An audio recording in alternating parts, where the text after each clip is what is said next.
ሰላም ሰላም፣ እንዴት ናችሁ? ደህና ናችሁ ወይ? እንኳን አደረሳችሁ። እንግዲህ አሁንም ማሳያችሁ ለበዓል የሚሆን የሰናፍጭ አሰራር ነው።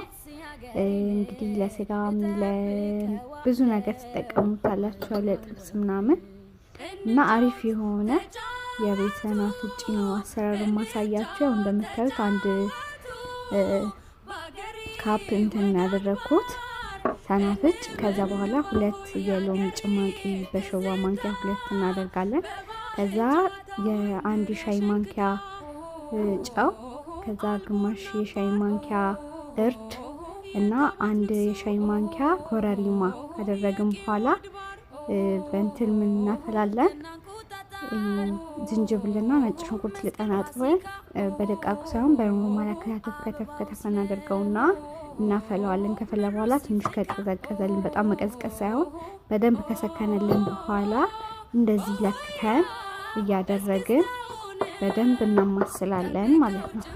መጀመሪያ ቀስ እያልን ከዛ በደንብ እናማስላለን እና እንግዲህ አንድ ላይ ሪዛልቱን እናያለን።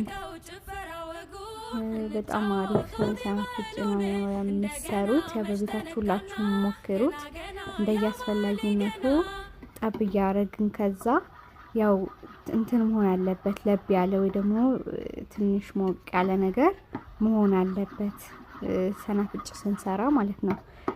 እና እንደዚህ እያደረግን እናማስላለን ማለት ነው፣ እንደያስፈላጊነቱ እየጨመርን።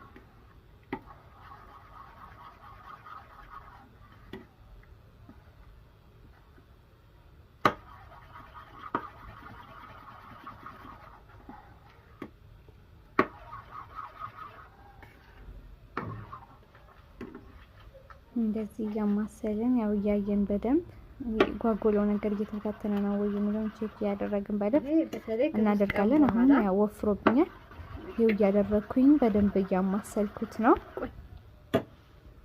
እንዲህ በቀላሉ ሰናፍጭን ማዘጋጀት እንችላለን ቤታችን በሚገኝ ነገር ማለት ነው። እና እንግዲህ ውዶችዬ ፍሎ አድርጉኝ፣ ላይክ አድርጉ። የሌላ ነገር የምትፈልጉት ቤት ውስጥ የሚዘጋጅ ከፈለጋችሁ ኮሜንት ጻፉልኝ፣ እሰራላችኋለሁ።